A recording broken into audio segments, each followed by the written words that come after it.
ছোট্ট একটা প্রশ্ন করি, বলুন দেখি, বাপ বড় না মা বড়? বল বল বল বল।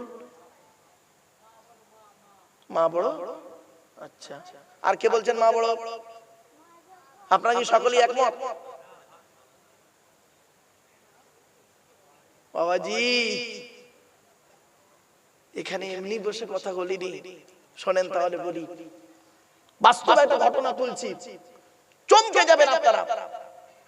বাপ বড় না মা বড় প্রশ্ন করেছিলাম আমি এমএ সেকেন্ড ইয়ারের ছেলে মেয়েদেরকে পড়াতে, বারুইপুরের বাড়িতে এমএ সেকেন্ড ইয়ারের ছেলে মেয়েদেরকে পড়াতে পড়াতে আমি ওদেরকে প্রশ্ন করছি, এই বলতো দেখি বাপ বড় না মা বড়? তখন তার মানে ওটা হতো না। সূরা লোকমানের একটা আয়াতের তাফসীর করতে গিয়ে, পড়াতে গিয়ে, ওই সূরা লোকমানে বাম্মার খেদমত করার কথা আছে। লোকমান হাকিম তার ছেলেদেরকে বলেছে, ছেলেকে বলেছে তুমি তোমার পিতামাতার সেবা যত্ন করবে। এই প্রসঙ্গ আলোচনা করতে করতে এখন আমি বলে ফেলেছি বাপ বড় না মা বড়। তখন পট করে ছেলে মেয়েদের মধ্যে এমএ সেকেন্ড ইয়ারের ছেলে মেয়ে মানে মূর্খ নয়, সব এডুকেটেড পারসন, তো দুটো ভাগ হয়ে গেল। তো যখন ভাগ হয়ে গেছে আমি বললাম আচ্ছা কে বড়? তা মেয়েরা বলছে মা বড়, ছেলেরা বলছে বাপ বড়, বাপ বড়। তাহলে ঠিক আছে, তর্ক বিতর্ক হোক, ডিবেট হোক, ডিবেট বলা হয়, ডিবেট হোক।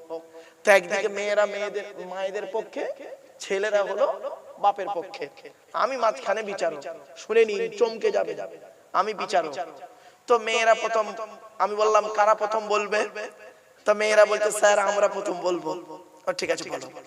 মেয়েরা বলছে, শুনে নিন, মেয়েরা বলছে স্যার মা 10 মাস 10 দিন পেটে ধরে, 2.5 বছর দুধ পান করায়, বাপের কোনো খবর থাকে না। আচ্ছা, মা কি করে? তার বাচ্চাকে সময়, রাতকে রাত জেগে মা তার বাচ্চার পেছনে সময় দেয়, বাপের কোনো হুঁশ থাকে না। আচ্ছা, মা কি করে? ছেলের ভবিষ্যতের চিন্তা, অমুক করে তমুক করে, এক ধাক্তে বলে যাচ্ছে মা। শুধু তাই না, এটা যুক্তি দিলাম। মেয়েরা বলছে এটা যুক্তি দিলাম স্যার। এবার বাস্তব জীবন দেখুন, ধর্মীয় ব্যাখ্যা কি বলো? বলে কোরআনে আল্লাহ বলেছেন বাপ মার সেবা যত্ন করতে হবে, তবে বাপ ও মায়ের দুজনের কথা বলেছে। শুধু তাই না, মায়ের ওখানে কথা বলা আছে আল্লাহু আখরাজাকুম মিন বুতুনি উম্মাহাতিকুম। আয়াত দিচ্ছে মেয়েরা, কোরআনে আল্লাহ পাক বলেছেন 14 নম্বর পারা, 14 নম্বর 13 নম্বর পৃষ্ঠার একেবারে 12 নম্বর লাইন, সূরার নাম সূরা নাহাল। আল্লাহ বলছেন আল্লাহু আখরাজাকুম মিন বুতুনি উম্মাহাতিকুম, আমি আল্লাহ তোদেরকে তোদের মায়ের পেটের ভিতর থেকে বের করেছি। সুতরাং এখানে মা বড়। আরেকজন দেখি বলছে মুহাম্মদ সাল্লাল্লাহু আলাইহি ওয়াসাল্লাম বলেছেন মা বড়। বলে তার প্রমাণ কি?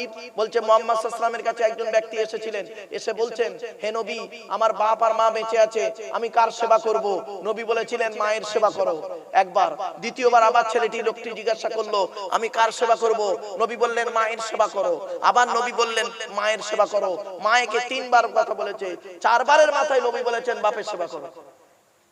সুতরাং মা বড় হয়ে গেল। ওদের সামনে তোমাদের বলা শেষ? বলছে আমাদের বলা শেষ। এবার ছেলেরা বলছে, ছেলেদের উত্তর দেখুন। এইসব ওয়াজ শুনবেন, এইরকম ওয়াজ। ছেলেরা বলছে স্যার বাপ না থাকলে ছেলে হবে না। 1 নাম্বার, বাপ না থাকলে ছেলের জন্ম হবে না। তখন পট করে ওরা তখন বলছে ঈসা নবী তাহলে হলো কি করে? দেখেছেন, কিছু বুঝতে পারছেন আমার ওয়াজ? ঈসা নবী হলো কি করে? বলছে ওটা ব্যতিক্রম, ওটা ব্যতিক্রম, ওটা আল্লাহর দেখানো নিদর্শন একটা। বলছে বাপ কি করে? বাপ কি করে? ছেলেকে, ছেলের চিন্তা করে, সবকিছু করে। বাপ বিয়ে করে, বিয়ে করার পরে সমস্ত দায়িত্ব বাপের। মা কি করে? বলতে বলতে বাপের পজিটিভ দিক বলছে, বাপের দিক। ছেলে পরিচয় পায় কার নামে? বাপের নামে। কেউ বলেনি পৃথিবীতে ঈসা নবী ছাড়া, কেউ বলেনি মার নাম দিয়ে ছেলে পরিচয় পেয়েছে। সব জায়গায় বলেছে বাপের নাম।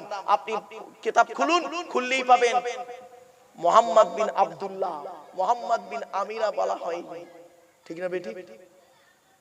ইসমাইল বিন ইব্রাহিম, বাপের নামে ছেলে পরিচিতি লাভ করে। মা যতই বড় হোক আর যাই হোক, বাপের নামে ছেলের পরিচিত হতে হবে। অমুকে তমুক অনেক কথা বলছে, বলে বলে বলে বলে বলে বলে হঠাৎ দেখি একটা ছেলে আমাকে বট করে বলল সেইটাই পয়েন্ট বেশি পেল। স্যার, মা ছেলেকে 10 মাস 10 দিন পেটে রাখে, আর বাপ ছেলেকে মৃত্যু পর্যন্ত ব্রেনে রাখে। কিছু বুঝতে পারলেন আপনারা?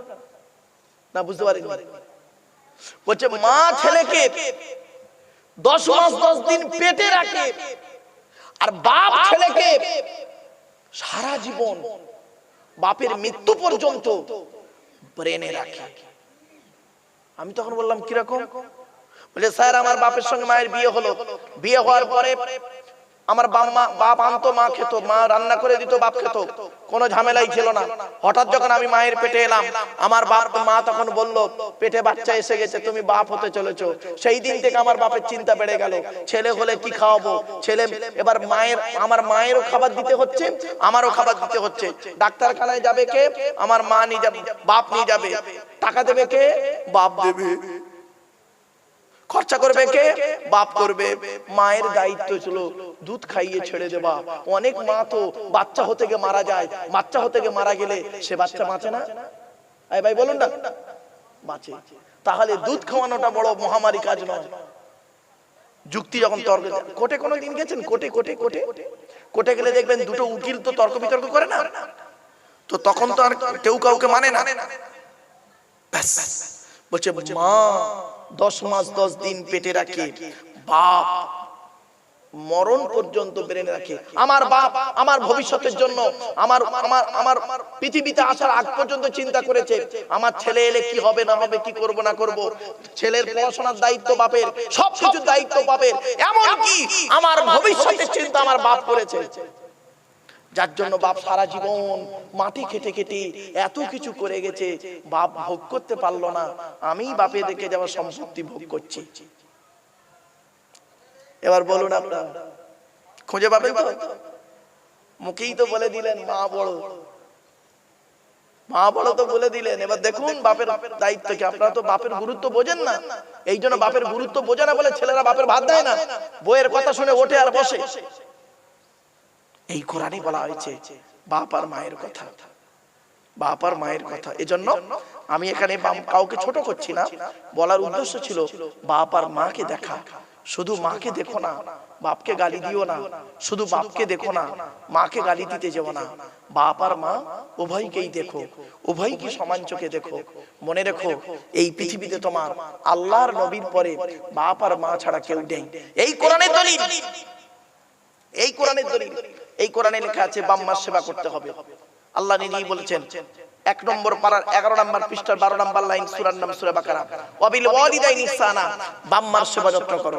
এই কোরআনে বলা হয়েছে 2 নম্বর পারার 12 নম্বর পৃষ্ঠার 13 নম্বর লাইন, সূরার নাম সূরা বাকারা। আল্লাহ পাক বলছেন ইয়াসআলুনাকা মাযা ইউনফিকুন কুল মা আনফাকতুম মিন খায়রিন ফালিল ওয়ালিদাইনি ওয়াল আকরাবিন।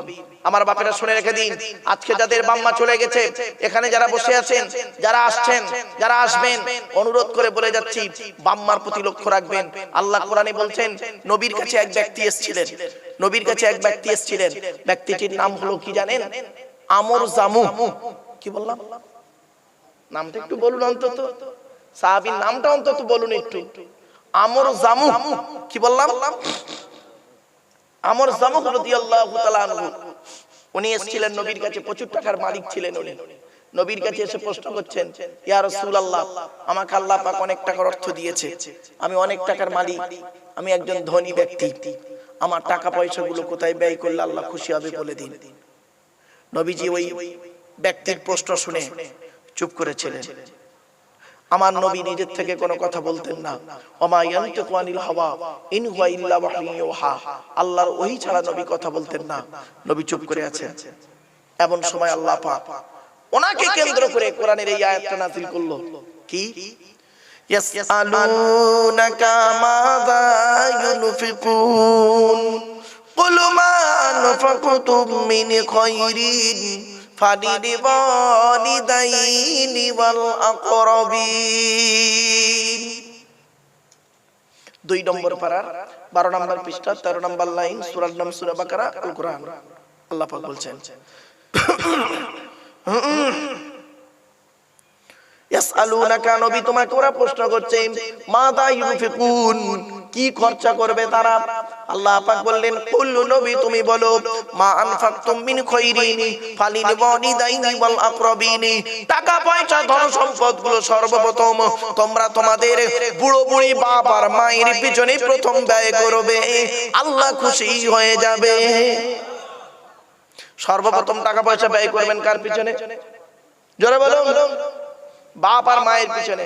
এই ছেলে, এই বাপের পিছনে পয়সা ব্যয় করো না, মায়ের পিছনে পয়সা ব্যয় করো না। তুমি সন্তান, বাপকে একটা লুঙ্গি কিনে দিয়েছে তার দাম 300 টাকা, শাশুড়িকে যে মালটা শ্বশুরকে যে মালটা কিনে দিয়েছে তার দাম 1300 টাকা, অবাগিনী মাকে একটা শাড়ি কিনে দিয়েছে তার দাম 500 টাকা, শাশুড়িকে যে মালটা কিনে দিয়েছিল তার দাম 2500 টাকা। নবীজি বলেছেন পৃথিবী ধ্বংসের লক্ষণ হলো নিকটবর্তী লোকের সঙ্গে মহব্বত থাকবে না, দূরবর্তী লোকের সঙ্গে মহব্বত তৈরি হবে। নিজের বাপকে তুমি বাপ বলো না, নিজের বাপকে তুমি আব্বাজান বলে ডাকো না, অন্য ব্যক্তিকে তুমি আব্বাজান বলে কদম বসি করো, ঠিক না বেটি? বাবা কথাগুলো শুনতে খারাপ লাগবে, অতি বাস্তব কথা বললাম। নিজের বাপকে বাপ বলে না, আব্বা বলে না, আব্বাজান বলে ডাকে। নিজের বাপের প্রতি ভক্তি নেই, শ্বশুরের প্রতি ভক্তি বেশি। নিজের মায়ের প্রতি ভক্তি নেই, শাশুড়ির প্রতি ভক্তি বেশি। নিজের মায়ের পেটের ভাইয়ের প্রতি ভালোবাসা নেই, স্ত্রীর ভাই শালার প্রতি মহব্বত খুব বেশি। নিজের মায়ের পেটের বোনের প্রতি ভালোবাসা নেই, স্ত্রীর বোন শালীর প্রতি স্নেহ খুব বেশি, ঠিক না বেটি? বাস্তব কথাটাই বললাম। এজন্য আপনাদেরকে আমি অনুরোধ করে বলে যাচ্ছি, এই বাস্তব জীবনটাকে আপনি মূল্যায়ন করুন, কোরআন মোতাবেক জীবন যাপন করুন, তাহলে দেখবেন আপনার ইহকাল শান্তি, পরকালে জান্নাত। আরে নামাজ তো আপনাকে পড়তেই হবে। কোরআনে 82 জায়গায় নামাজের কথা আছে, 82 থেকে 83 জায়গায় নামাজের কথা আছে। আর লেখাপড়ার কথা কোরআনে আছে 92 জায়গায়। কত? 92 জায়গায়। তা কোন সংখ্যাটা বেশি, 82 না 92? লেখাপড়াই নেই। মুসলমান তোমরা কোরআনকে নিয়ে মূল্যায়ন করো না। আর আরেকটা কথা বলি আপনাদের, এই কোরআনকে যদি অপমাননা করতে হয়, এই কোরআনকে যদি বেইজ্জতি করতে হয়, পশ্চিম বাংলার জমিনে অন্য কোন মুসলমানরা কোরআনকে অত বেইজ্জতি করেনি, মুসলমানরা কোরআনকে যা বেইজ্জতি করেছে। এই কোরআনকে অপমাননা মুসলমানরা বেশি করেছে। আমি অন ক্যামেরাতে চ্যালেঞ্জ দিয়ে বলে গেলাম, আমি প্রমাণ দিয়ে যাচ্ছি আপনাদের। মুসলমানরাই বেশি কোরআনকে বেইজ্জতি করেছে, টেকনিক্যালি বেইজ্জতি। কিরকম দেখবেন? উদাহরণ দেবো দুটো, এই দেবো, হ্যাঁ শুনে নিন। কোরআন যাদের বাড়িতে আছে গিয়ে দেখবেন, প্রথম নাম্বার, কোরআন যাদের বাড়িতে আছে গিয়ে দেখবেন সামসেতে আলমারির ভিতরে ঢুকিয়ে রেখেছে, কোরআনের গেলাপে কয়েক কুইন্টাল ময়লা পড়েছে, মাকড়সা জাল বনে টিকটিকি ডিম পাড়ে, আমসলা পায়খানা ফেরে। কোরআনটা বছরে একবার মা বোনরা সবে বরাতে রাতে পাড়ে, আর বাকি কোরআনের সঙ্গে বছরের সম্পর্ক নেই, হয়ে গেল। কেউ মরে গেলে কোরআনটা পাড়ে, বাকি আর সম্পর্ক নেই, হয়ে গেল কোরআন, চলে গেল। বাড়ির ভিতরে টিভি, টেলিভিশন, সিডিটা সুন্দর করে আলমারি সোজা করে, খাটের সোজা করে রেখে দিয়েছে। রিমোটের গেলাপটাও জুটেছে ভালো, কিন্তু কোরআনের গেলাপটাও ভালো জুটেনি। হে মুসলমান, যে জিনিসটা তোমাকে কিয়ামতে দুনিয়াতে শান্তি দেবে, কিয়ামতে জান্নাত দেবে, সেই কিতাবকে তুমি পৃথিবীতে এইভাবে অবহেলায় ফেলে রেখেছো। আর যে জিনিসটা তোমাকে দুনিয়াতে অশান্তি দেবে, কিয়ামতে জাহান্নাম ডেকে আনবে, তাকে তুমি পৃথিবীতে ভক্তি, শ্রদ্ধা, সম্মান করেছো। এবার বিবেককে প্রশ্ন করো, তুমি কোরআনকে ভক্তি করলে না অপমাননা করলে? নিজের বিবেককে প্রশ্ন করো। 1 নাম্বার উত্তর। 2 নাম্বার উত্তর দিচ্ছি, ইংরেজির মাস্টার, যারা ইংরেজি পড়ায়, সপ্তাহে 2 দিন পড়ায়, মাসে হয় 8 দিন কি 3 দিন পড়ায়, সপ্তাহে মাসে হয় 12 দিন। 1 মাসে 30 দিনে 12 দিন তোমার ছেলেকে ইংরেজি পড়ায়। 1 মাসে 30 দিনে 12 দিন ইংরেজি পড়ায় তোমার ছেলেকে। ইংরেজির মাস্টারের মাইনে দিয়েছো তুমি 1000 টাকা। আর যে মানুষটা তোমার ছেলেকে কোরআন শরীফ শিক্ষা দেয়, সপ্তাহে 5 দিন, মাসে হয় 20 দিন, 30 দিনে 20 দিন তোমার ছেলেকে কোরআন শরীফ শিক্ষা দেয়, তার মাইনে দিয়েছো 50 টাকা। তাও আবার 6 মাস বাকি, চাইলে বলেছো লকডাউন। তাই ইংরেজির, আরবির প্রতি গুরুত্ব কমে গেছে, যাবে সিম্পল ভাবে কমে যাবে। এজন্য আপনাদেরকে আমি অনুরোধ করে বলে যাচ্ছি, কোরআনকে মূল্যায়ন করতে শেখো। কোরআন যার বাণী, তার নাম কি? জোরে বলুন। কেন ভয় লাগছে নাকি? জোরে বলুন। কোরআন যার বাণী তার নাম আল্লাহ, তাই তো? আচ্ছা আল্লাহ পাক না নাপাক? জোরে বলুন। মসজিদ কার ঘর? পাক না নাপাক? পাক। কোরআন কার বাণী? কোরআন কার বাণী? পাক না নাপাক? তাহলে কোরআন পাক, আল্লাহর কথাটা পাক, আল্লাহর ঘরটাও পাক, আল্লাহ নিজেই পাক, তাই তো নাকি? এবার একটা প্রশ্ন করছি, দেখুন। আল্লাহ বলছে আমি পাক, আমার ঘর পাক, আমার কথা পাক।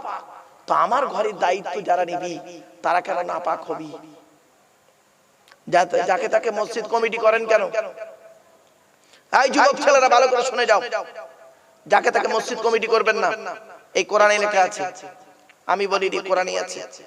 আল্লাহ পাক বলছেন মসজিদ কমিটি ওই লোকটা হবে যার মধ্যে 5টা গুণ থাকবে। কয়টা? 5টা গুণ। ইন্নামা ইয়ামুরু মাসাজিদাল্লাহ মান আমানা বিল্লাহ ওয়াল ইয়াউমিল আখির ওয়া আকামাস সালাত ওয়া আতাজ যাকাত ওয়া লাম ইয়াখশা ইল্লাল্লাহ ফাআসা উলাইকা ইয়াকুনু মিনাল মুহতাদিন। পবিত্র কোরআনের 10 নম্বর পারা 8 নম্বর পৃষ্ঠা একেবারে 7 নম্বর লাইন। 10 নম্বর পারা 8 নম্বর পৃষ্ঠা 7 নম্বর লাইন। সূরার নাম সূরা তাওবার 18 নম্বর আয়াতে আল্লাহ পাক বলছেন কি? মসজিদ কমিটি ওই লোকটাই হবে যে লোকটার মন, যে লোকটা 100% ঈমানদার হবে, যে লোকটা 100% ঈমানদার হবে। 2 নাম্বার হলো ওই লোকটা 100% কিয়ামতকে বিশ্বাস করবে। 3 নাম্বার ওই লোকটা 100% 5 ওয়াক্ত নামাজ আদায় করবে। সুবহানাল্লাহ বলা গেল না? অনেক মসজিদ কমিটি আছে দেখবেন 5 ওয়াক্ত নামাজ পড়ে না, ঠিক না বেঠিক? 5 ওয়াক্ত নামাজ পড়ে তাকে মসজিদ কমিটি করে দিয়েছে, মসজিদের সভাপতি বানিয়ে দিয়েছে। 4 নাম্বার হলো ওয়াতাজ যাকাত, 100% যদি তার উপরে যাকাত ফরজ হয় যাকাত আদায় করতে হবে। অনেক মসজিদের ক্যাশিয়ার আছে দেখবেন হিসাব চাইলে মাল খালি পালাচ্ছে, মানে মাল ঘাপলা, বুঝতে পারছেন? মসজিদের নামে পুকুর, মসজিদের নামে জায়গা জমি, মসজিদের নামে কি বলবো আপনার অনেক কিছু রয়েছে, আত্মসাৎ করে নিচ্ছে, আত্মসাৎ করে নিচ্ছে। ও লোকটা আবার নামাজ পড়ে। 5 নাম্বার হলো ওয়ালাম ইয়াখশা ইল্লাল্লাহ, আল্লাহ ছাড়া কাউকে ভয় করবে না। ওই 5টা গুণ যার মধ্যে থাকবে সেই লোকটা মসজিদ কমিটি হওয়ার যোগ্য ব্যক্তি। আপনি বাড়িতে গিয়ে চিন্তা করবেন। ছোট্ট একটা প্রশ্ন আপনাদের করি। আচ্ছা বাপেরা, আপনাদের এই গ্রামে জুম্মা মসজিদ আছে? আরে ভাই বলুন না, জুম্মা মসজিদ আছে? আচ্ছা জুম্মার দিনে যদি কোনো মুসলিম যুবক ছেলে, 25 বছরের যুবক ছেলে, সাদা পায়জামা পাঞ্জাবি পরেছে, সাদা টুপি পরেছে, জুম্মার দিনে জুম্মার নামাজ পড়তে মসজিদে উঠেছে, প্রচুর পরিমাণ বাংলা মদ খেয়ে, কি মদ? বাংলা মাল, ইংলিশ মাল নয়, বাংলা মাল খেয়ে, বাংলা মদ খেয়ে মসজিদে উঠেছে জুম্মার নামাজ পড়তে, আপনারা তাকে কি করবেন? বলুন বলুন বলুন বলুন বলুন বলুন, বের করে দেবে? আচ্ছা ছেলেটা যদি বের হতে না চায়, মেরে বের করে দেবে। আচ্ছা ছেলেটার অপরাধ কি? মদ হারাম খাবার, মসজিদ পবিত্র স্থান, হারাম খাবার খেয়ে পবিত্র স্থানে উঠেছে, তাই তাকে বের করে দিলেন। বের হতে চাইলো না, মেরে বের করে দিলেন। কত ভালো মানুষ আপনারা। এবার আসুন প্রশ্নের উত্তরটা দিয়ে দিই। মদ খাওয়া যেমন হারাম, সুদ খাওয়া যেমন হারাম, বিয়ের পণ নেওয়া তেমন হারাম, জমির আল চুরি করা তেমন হারাম, হুকুমের কারণ নেওয়াও তেমন হারাম। শুধু তাই নয়, বাপ মারা গেছে, বড় ভাই বেঁচে আছে, ছোট ছোট ভাইদের সম্পত্তি নিজের নামে রেকর্ড করে নেওয়াও তেমন হারাম। মদখোরকে বের করে দিলে আর সুদখোরকে মসজিদের সেক্রেটারি বানিয়ে দিলে। এই রে, ও প্রচুর পরিমাণ মদ খেয়েছে, বাহ্যিক দেখতে পেয়েছো বলে ওকে বের করে দিলে। আরে প্রচুর পরিমাণ সুদের কারবার করে, লটারি টিকিট কাটে, জুয়া খেলে, এই লোকটাকে মসজিদের কমিটিতে রাখলে, মসজিদের সভাপতি বানিয়ে দিলে। বিবেককে প্রশ্ন করো। যে লোকটা স্ত্রীর প্রতি ন্যায় বিচার করে না, স্ত্রীর প্রতি ন্যায় বিচার করে না, বাম্মার প্রতি বাম্মার ভাত দেয় না, তাকে তুমি মসজিদের সভাপতি সেক্রেটারি বানিয়ে দিলে। বিবেককে একটু প্রশ্ন করো। এবার আসছি, মসজিদে যিনি নামাজ পড়ায় তাকে কি বলে? জোরে বলুন। আপনাদের ইমাম সাহেব আছে না চলে গেছে? আছে তো? যা মনে মনে ভাবছে আমার চাকরিটাই গেল না, বা বাস্তবটাই বলছি, শুনে রেখে দিন। মসজিদে নামাজ সহি করতে গেলে ইমাম সাহেবের মাইনে বেশি করে দেবেন। যে মসজিদে ইমাম সাহেবের মাইনে কম, ওই মসজিদের মুসল্লিদের নামাজ আল্লাহর দরবারে কবুল হওয়া খুব মুশকিল আছে বলে গেলাম আজকে। আপনারা মসজিদ ইমামের মাইনে কম দেন কেন? লজ্জা করে না? আবার অনেক জায়গায় মুসলমানরা কি করে জানেন, ইমাম সাহেবরাকে গরু জবাই, মুরগি জবাই করার জন্য, এই খবরদার না, মুরগি জবাই করার জন্য ইমাম সাহেব আছে, তুমি নিজে জবাই করবে মুরগি। কিছু না পারো, বিসমিল্লাহ আল্লাহু আকবার বলে মুরগিটা জবাই করবে নিজে, ওতেই আল্লাহ কবুল করে নেবে। এর জন্য ইমাম সাহেব রাখতে হবে এমন কোনো গ্যারান্টি নেই। ইমাম সাহেব তোমার বাড়িটা, এই মসজিদ আছে তোমার মুরগি জবাই করার জন্য নয়। ইমামের অনেক দায়িত্ব আছে, সে দায়িত্বগুলোই তো পালন করে না, শুধু 5 ওয়াক্ত নামাজ পড়ানোই শেষ। আর কি করেছে সময় দেবে? তার তো পেটে খোরাক লাগবে, তার তো খোরাকটাই তো দাও না। ছোট্ট একটা উদাহরণ দিচ্ছি, আপনারা বলেন তো দেখি, স্বামী স্ত্রী কজন হলো? বলুন না রে ভাই, স্বামী স্ত্রী দুজন, সঙ্গে ছেলে মেয়ে, পিতামাতা, এই 6 জনের সংসার চলতে গেলে বর্তমানে এই বর্তমান বাজার দ্রব্য মূল্যের বাজারে 6 জনের সংসার চলতে গেলে এক মাসে কমসে কম কত টাকা লাগতে পারে? খুব কম করে 10,000 টাকা। তো 10,000 টাকায় যদি ইমাম সাহেব, তোমার সংসার না চলে, ইমাম সাহেবের সংসার 5,000 টাকায় চলে কি করে? তখন আল্লাহর রহমত দেখাও না? বাহ বাহ বাহ বাহ বাহ। নিজের বিবেককে প্রশ্ন করো। বাপের অনুরোধ করে বলে যাচ্ছি, ইমাম সাহেবের মাইনেটা একটু বেশি করে দেবেন। কেন বললেন? যদি বলে ইমাম সাহেব নিয়ে আপনি কেন এত বলেন? বহুদিন ইমামতি করেছি, 400 টাকা মাইনে, কষ্টটা আমি বুঝি। যে বেটা ইমামতি করেনি সে এর কষ্টটা বোঝেনি। ওই ফতোয়া দেওয়ার লোক অনেক আছে, কিন্তু প্র্যাকটিক্যাল করে ফতোয়া দেওয়ার লোক কম। বেটা প্র্যাকটিক্যাল করে ফতোয়া দাও, প্র্যাকটিক্যাল করে ফতোয়াটা দাও। তুমি 20 বছর ইমামতি করো, তারপরে দেখবে তোমার ফতোয়া দিতে গেলে চোখটা চিন্তা করতে হবে। অনুরোধ করে বলে গেলাম। এবার আসছি, মসজিদ কমিটি হলো, ইমাম হলো, এবার আসছি যে আজান দেয়, ওরে কি বলে? পশ্চিম বাংলায় বেশিরভাগ মুয়াজ্জিনের আজান সহি নেই। হ্যাঁ গো, ভুল ভাল আজান সহি নেই, একামত সহি নেই। যার আজান সহি নেই সে একামত সহি করে দেবে কি করে? হাইয়া আলাস সালাহ, হাইয়া আলাস সালাহ, হাইয়া আলাল ফালাহ, হাইয়া আলাল ফালাহ। হয়েছে? খারাপ ভেবো না বাপ। এর জন্য দায়ী কিন্তু ইমাম সাহেবরাও কিছু। ইমাম সাহেবের দায়িত্ব হলো মুয়াজ্জিনের আজানকে সহি করিয়ে নেওয়া, ইমাম সাহেবের দায়িত্ব হলো একামতটাকে সহি করিয়ে নেওয়া। ঠিক না বেটি? চলো এবার আসছি, যারা নামাজ পড়ে ওদের কি বলে বাপ? মুসল্লি, তাই না? আহা, কিছু বুড়ো বুড়ো মুসল্লি আছে দেখবেন মসজিদে, আপনাদের এখানে আছে কিনা আমি জানি না, আমারে ভুল বুঝবেন না জানো। কিছু বুড়ো বুড়ো মুসল্লি আছে, তারা কি করে জানে? ইয়াকুতুন হাজারুন, ইয়াকুত একটা পাথর, লাইসা কাল হাজারি, সাধারণ পাথরের মতো পাথর নয়। আপনার হাতে আংটি ব্যবহার করেছেন, আংটিতে পাথর থাকে, বালির ভেতরেও পাথর পাওয়া যায়। ও পাথর কি? ও পাথর, পাথর কিন্তু ওটাও পাথর, এটাও পাথর, আসমান আর জমিন তফাৎ। মাঠে ফসল ফলানোর জন্য আপনারা ইউরিয়া বলে একটা সার ব্যবহার করেন, আর হোমিওপ্যাথি ওষুধ দেখেছেন? আচ্ছা, দুধ থেকে দুটো দেখতে এক লাগে না? দুটো খেয়ে দেখবেন, একটা খেলে মাল সারবে, অপরটা খেলে সরবে। পার্থক্য এই জায়গাটায়। এজন্য আপনাদেরকে আলোচনার শুরুতেই বাপ কথাগুলো একটু বলে নিচ্ছি, একটু মাইন্ডটা ঠিক রাখুন। তাই আমি বললাম ইয়াকুতুন হাজারুন লাইসা কাল হাজারি, ইয়াকুত একটা পাথর, সাধারণ পাথরের মতো পাথর নয়। একবার দরুদ শরীফ, আল্লাহুম্মা সাল্লি আলা সাইয়্যিদিনা মুহাম্মাদিন নবিয়্যিল উম্মিয়্যি ওয়া আলিহি ওয়া সাল্লিম। اللهم صل على سيدنا مولانا محمد وعلى آله وأصحابه وبارك وسلم। কত রকম দরুদ শরীফ পড়লাম না? আরে ভাই বলেন, অনেক রকম দরুদ শরীফ পড়লাম, যাতে করে মানুষের মাথায় না কামড়া কামড়ি আর হয় মৌলবীদের মধ্যে। অনেকে আমারে তো যে যেমন পারে ভাবে আর বলে। আল্লাহর কোরআন কিন্তু কোনো গোষ্ঠীর জন্য নয়, কোনো দলের জন্য নয়। আল্লাহর কোরআন এসেছে হুদাল্লিন নাস, মানুষের হেদায়েতের জন্য। ঠিক না বেঠিক বাপ? এজন্য আমি দেখবেন আমার যত জলসা আমি 4-5 রকম দরুদ শরীফ পড়ি।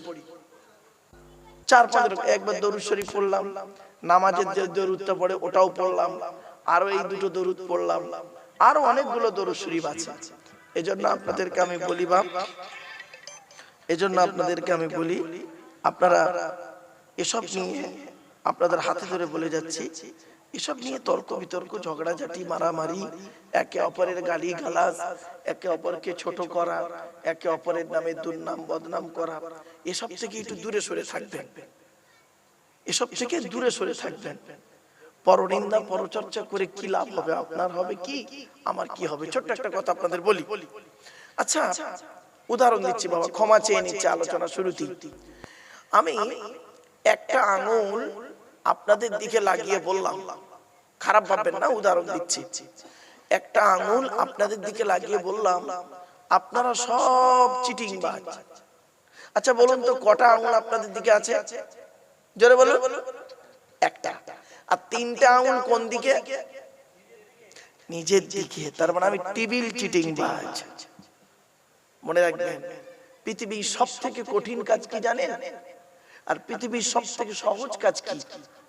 পৃথিবীর সব থেকে কঠিন কাজ হলো আত্মসমালোচনা করা, নিজেকে নিয়ে সমালোচনা করা। আমি নিজে কতটা ভালো, আমি নিজে কি করতে পেরেছি। এজন্য বিবেকানন্দ একটা কথা বলতেন, লোকে কি হয়েছে, কি দেখেছে, কি শিখেছে, এটা বড় কথা নয়। তুমি নিজে কি হয়েছো, কি দেখেছো, কি শিখেছো, এটাই হলো মূল ম্যাটার। আমরা আত্মসমালোচনা করি না। আত্মসমালোচনা করলে নেকি হয়, ঈমানটা মজবুত হয়, নেকি হয়। আর এটা করলে নেকি হয়। আর পৃথিবীর সবথেকে সহজ কাজ কি জানেন? পর সমালোচনা করা। পর সমালোচনা করাটা খুব সহজ কাজ। ও খারাপ, ও এই, ও অমুক, ও তমুক, ইত্যাদি ইত্যাদি। এটা করা খুব সহজ। এটা করলে গুনাহ হয়।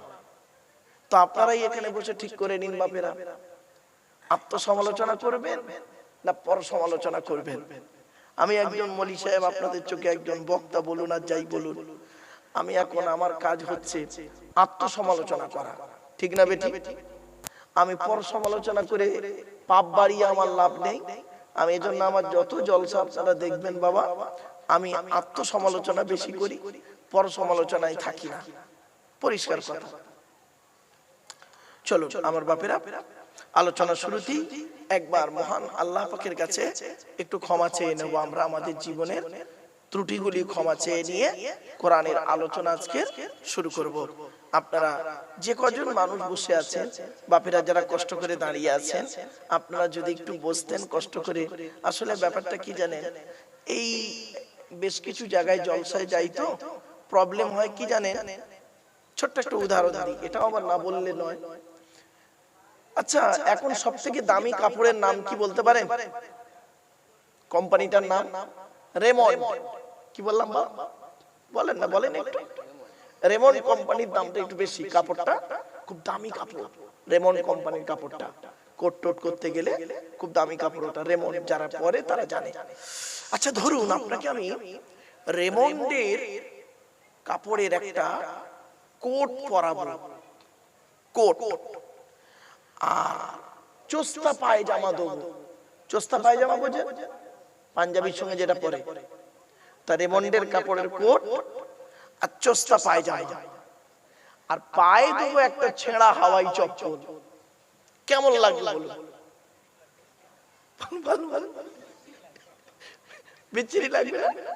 এই দেখেন, এই জলসার প্যান্ডেলটা ঠিক তাই হয়েছে। দেখুন চারিদিকটা দেখুন, উপরটা দেখুন, স্টেজ দেখুন, যেন মনে হচ্ছে রেমন্ডের কোট।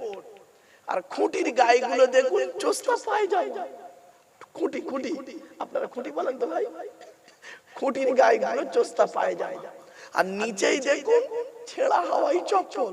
তার মানে কি, ওই চটগুলো দেখুন, এই যে প্লাস্টিক গুলো বসেছেন আপনারা, এই প্লাস্টিক গুলো কিন্তু ওই বাড়িওয়ালা নয়, এই প্যান্ডেলওয়ালাদের নাকি ভাই? ওরা কিন্তু 3 বার করে ধোয় না। কত মানুষ জুতো পায়ে দিয়ে ওঠে, নোংরা পায়ে দিয়ে ওঠে, আবার ওটা এখান থেকে নিয়ে গিয়ে অন্য কোনো জায়গায় যাবে, সেখানেও আবার সেখান থেকে নোংরা হবে। এইভাবে হতে হতে চলতে চলতে আসে সত্যিকারের একজন নামাজি মুসল্লি লোক ওতে বসলে তার গাটা নাপাক হয়ে যাবে। একটা কথা আপনাদের বলি, এই জলসা শুরুতেই বলে নিচ্ছি আপনাদেরকে, শরীর পাক, কাপড় পাক, জায়গা পাক, এই 3টে পাক রাখবেন, তবে জলসা শুনতে পাবেন। শরীরটা পাক রাখবেন, কাপড়টা পাক রাখবেন, আর জায়গাটা পাক রাখবেন, তবে জলসা শুনে আত্মতৃপ্তি পাবেন। এটা আমার অনুরোধ আপনাদের কাছে। আর চেষ্টা করবেন ওযু অবস্থায় জলসা শোনা। আপনি হয়তো ফট করে প্রশ্ন করতে পারেন, মৌলী সাহেব আপনি কি ওযু করেন? হ্যাঁ বাপ, আমার এই 30 বছর জলসা জীবনে আমি কোনোদিন বেওযুতে ওয়াজ করিনি, আজও তাই। এইজন্য আপনাদেরকে আমি বলি বাপ, ওযু অবস্থায় বসবেন, ওযু অবস্থায় বসবেন, পাক পবিত্র অবস্থায় বসবেন। অনেকে তো এশার নামাজই পড়ে না, এজন্য আপনাদেরকে বলি মাথায় রাখুন। তাই আমি আপনাদের কাছে একান্ত ভাবে আবেদন নিবেদন করছি, আপনারা দয়া করে মেহেরবানি করে কোরআনুল কারীমের মাহফিলে একটু বসে যান। আর যারা হাফেজ আলেম আছেন, হাফেজ আলেম যারা আছেন, নিচেই বসে না থেকে স্টেজে চলে আসুন বাপ।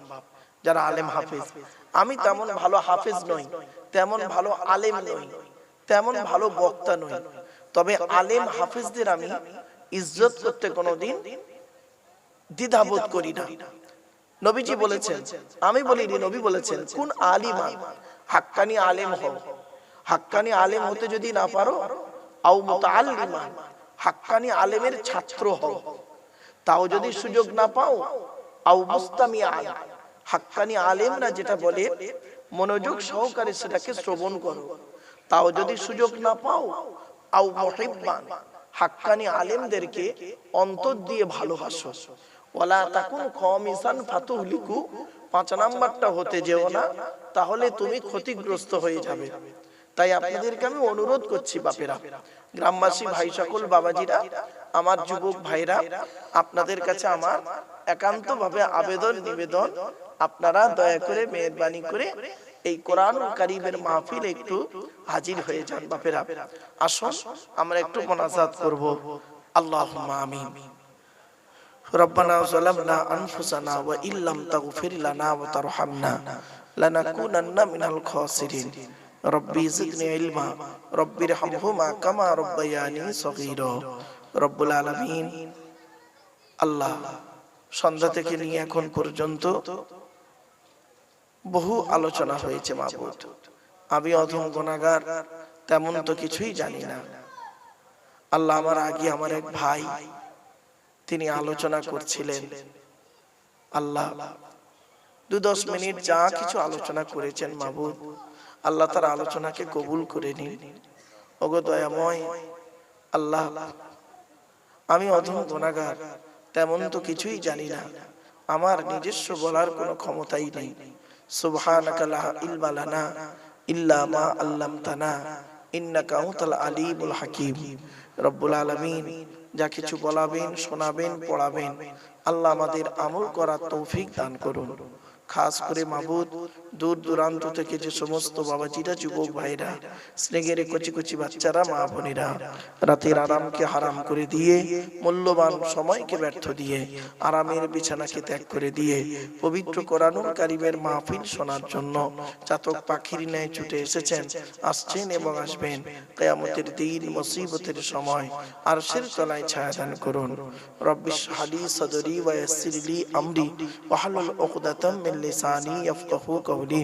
আল্লাহুম্মা ইন্না নাসআলুকা ইলমান নাফিয়া ওয়া আমালান মুতাকাব্বালা ওয়া রিজকান হাসানা ওয়া হালালান তাইয়্যিবা।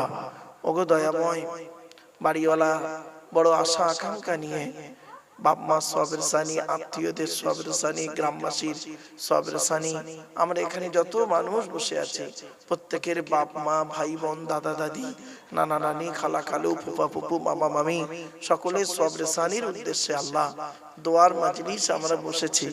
ওগো দয়াময় আল্লাহ, তাদের গোরাজাবকে মাফ করে দিন। যারা পৃথিবীতে বেঁচে আছেন তাদের খেদমত করার তৌফিক দান করুন। আল্লাহুম্মা ইন্না নাসআলুকা ইলমান নাফিআ ওয়া আমালান মুতাকাব্বালা। সুবহানা রাব্বিকা রাব্বিল ইজ্জাতি আম্মা ইয়াসিফুন ওয়া সালামুন আলাল মুরসালিন ওয়ালহামদুলিল্লাহি রাব্বিল আলামিন। ওগো আল্লাহ, কোরআন হাদিস ইজমা কিয়াস মোতাবেক আলোচনা করা, বক্তা শ্রোতাকে আমল করার তৌফিক দান করুন। সাল্লাল্লাহু তাআলা আলা খায়রি খালকিহি মুহাম্মাদি ওয়া আলিহি ওয়া আসহাবিহি আজমাইন ওয়ারহামনা মাআহুম বিরহমাতিকা ইয়া আরহামার রাহিমিন বিহাক্কি লা ইলাহা ইল্লাল্লাহু মুহাম্মাদুর রাসূলুল্লাহ। সদরে জলসা মুআজ্জাজ মুকাররম সুধী সম্মানিত শ্রোতা মণ্ডলী, বয়োজ্যেষ্ঠ সমবয়স্ক, দিন দরদি, ইসলাম দরদি, মুমিন মুত্তাকি, মুসলমান, সালেহ, নেককার, আল্লাহওয়ালা বাবাজিরা, আমার যুবক ভাইরা, স্নেহের কচি কচি বাচ্চারা, পর্দার অন্তরালে, পর্দার সিনা ধার্মিকা, স্নেহময়ী, মমতাময়ী আমার মা ও বোনেরা, তার সাথে জানাই আমার আওয়াজ শ্রবণকারী মুসলিম ও মুসলিম সমস্ত জাতির মানুষেরা, মহান আল্লাহ পাকের দরবারে শুকরিয়া আদায় করি যে রব্বুল আলামিন আমাকে আপনাকে বসিয়েছেন ইশার নামাজের পর থেকে নিয়ে কিছুক্ষণ কোরআন ও হাদিসের আলোচনা শোনার জন্য। এ শোনার, এ বসার, এ বলার তৌফিক এনায়েত করেছেন যে মহান আল্লাহ পাক। সেই পরওয়ারদিগার বেনিয়াজের দরবারে প্রাণ খুলে ভক্তি ভরে উচ্চ আওয়াজে একবার শুকরিয়া আদায় করি, বলুন আলহামদুলিল্লাহ। একটু আমার সাথে সাথে বলুন সুবহানাল্লাহি ওয়া বিহামদিহি।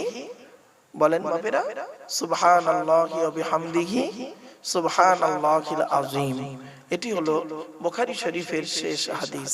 আর বুখারী শরীফের প্রথম হাদিস হলো ইন্নামাল আমালু বিন্নিয়াত।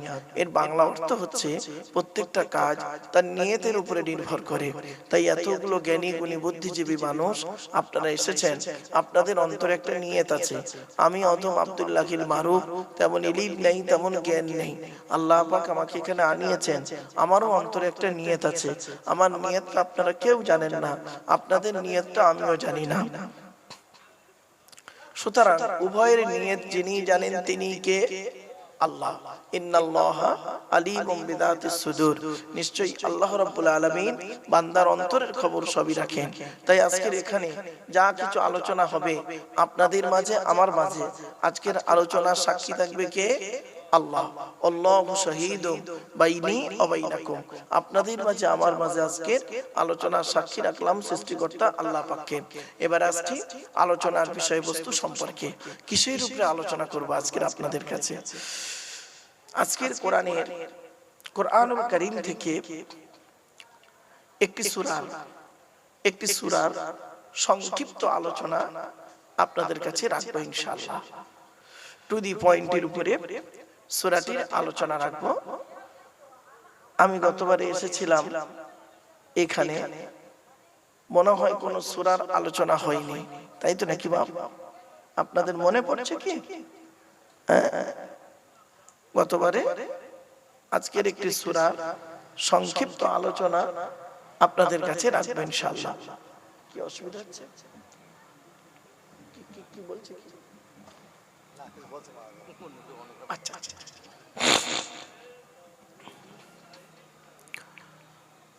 একটা কথা আপনাদের বলি বাপ, শুনে নিন। মাইকের সামনে এসে কিছু বলার নাম বক্তা নয়। মাইকের সামনে এসে কিছু বলে দেওয়ার নাম বক্তা নয় গো বাপ। তিনটি জিনিস কোনোদিন ব্যাকে আসে না। এক নাম্বার, ধনুক থেকে তীরটা বের হয়ে গেলে ওই তীরটা আর কোনোদিন ব্যাকে আসে না। একটা মনে রাখবেন, এই কথাগুলো আমার মনে রাখবেন, দেখবেন আপনাদের লাভ হবে, লস হবে না। এক নাম্বার, ধনুক থেকে তীরটা বের হয়ে গেলে ওই তীরটা আর কোনোদিন ব্যাকে আসে না। দুই নাম্বার, দেহ থেকে আত্মাটা বের হয়ে গেলে ওটা আর পৃথিবীতে রিটার্ন দেওয়া হয় না। তিন নাম্বার, জবান থেকে কথা বের হয়ে গেলে ওটা আর কোনোদিন ব্যাকে আসে না। এজন্য খুব চিন্তা ভাবনা করে বক্তব্য রাখতে হয়। 1 ঘন্টা ওয়াজ করতে গেলে 3 ঘন্টা বই পড়তে হবে। মাইকের সামনে এসে কিছু বলে দেওয়ার নাম কিন্তু বক্তা নয়, এটা মাথায় রাখবেন সব সময়ের জন্য। এই কথাগুলি মাথায় থাকলে আপনার বক্তব্য শুনতে বুঝতে সুবিধা হবে। চলো আপনাদের কাছে আলোচনা আজকে থাকবে কোরআনুল কারীমের একটি সূরার সংক্ষিপ্ত আলোচনা।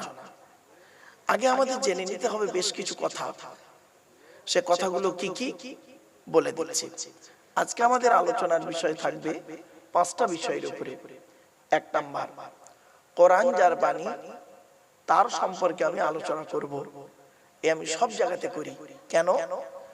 যিনি আমাকে সৃষ্টি করেছেন, যিনি আমাদের এত কিছু করেছেন, তার আলোচনা যদি না করি, খালি আলহামদুলিল্লাহ বলে ছেড়ে দেব, এটা ঠিক হয় না।